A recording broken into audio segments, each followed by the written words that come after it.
Hello everyone and welcome back to the channel.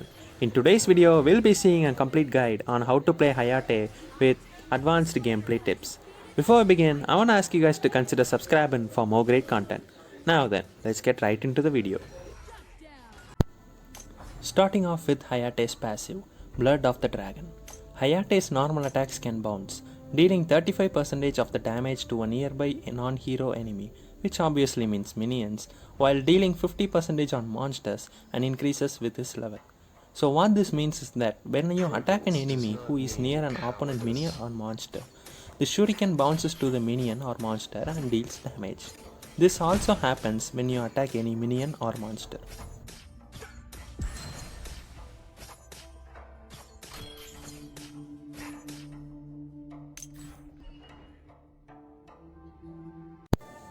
One more important thing about Hayate is that he doesn't have mana. Instead, he consumes energy every time he uses an ability, which can be seen below his HP bar in white. After dealing damage to the same target 6 times in a row using normal attacks, Hayate recovers 40 energy and his attacks on that target deals additional true damage for the next 4 seconds, which can also crit.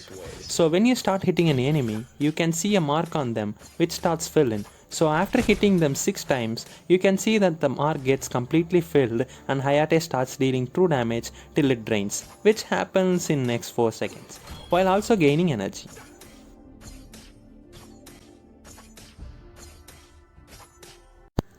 Now for Hayate's ability 1, Shuriken Toss.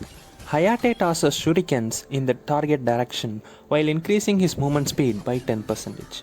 Each shuriken deals 150 physical damage while also triggers special bonus effects from normal attacks like the passive, as we can see the passive mark getting filled, and also the unique passive of equipments for normal attacks. Let me show you how it works. So, as you can see, Hyoja's head's passive is that of movement speed decrease for opponents when you hit them with the normal attacks and not abilities. Let's buy it and attack Thane with ability 1. We can see the slowdown passive still working as we see the snowy wave effect below Thane's legs. So basically, Hayate's ability 1 is a series of normal attacks. Hayate's shurikens can pass through non-hero units, but it cannot pass through heroes, and this also deals 30% less damage when it does. As you can see, Thane just blocks the shurikens and only passive bounce is triggered here. Each enemy hit with a shuriken restores Hayate's energy by 10. Now don't confuse this with his passive, cause both are different and we can get benefited from both. The number of shurikens Hayate throws increases with Hayate's attack speed, like 5, 7 and 9 shurikens for 0%, 75% and 150% respectively. So we also need to focus on his attack speed. Now for Hayate's ability 2, Shadow Step.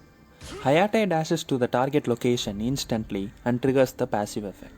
This is actually a flicker which can also be used to pass through the walls. Now for the passive, when there are enemy heroes within 600 units from Hayate, his attack damage is increased by 10% and his movement speed is also increased by 10%. As you can see, a circle appearing around Hayate when you go near an enemy.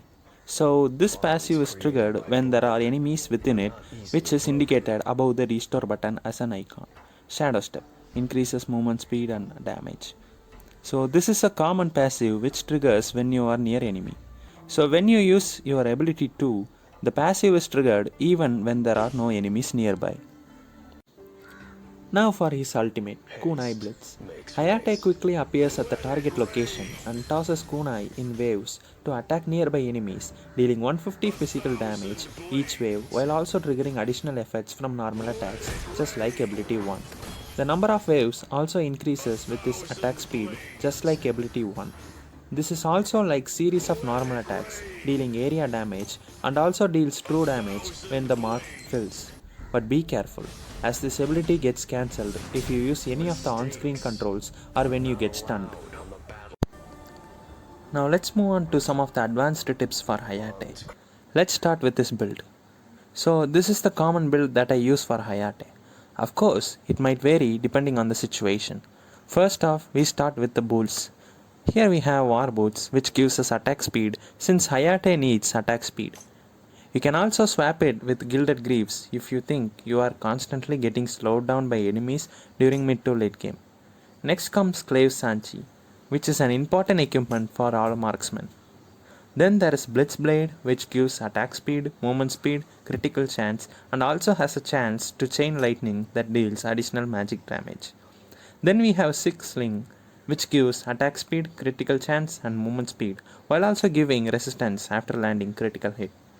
In the next slot, we can build a defense equipment like Frost Cape or Hyoga's Edge, both giving enemy movement speed reduction or whatever defense depending on the situation. For the final slot, we have Blade of Eternity, and after that's being used, swap it with Death Sickle.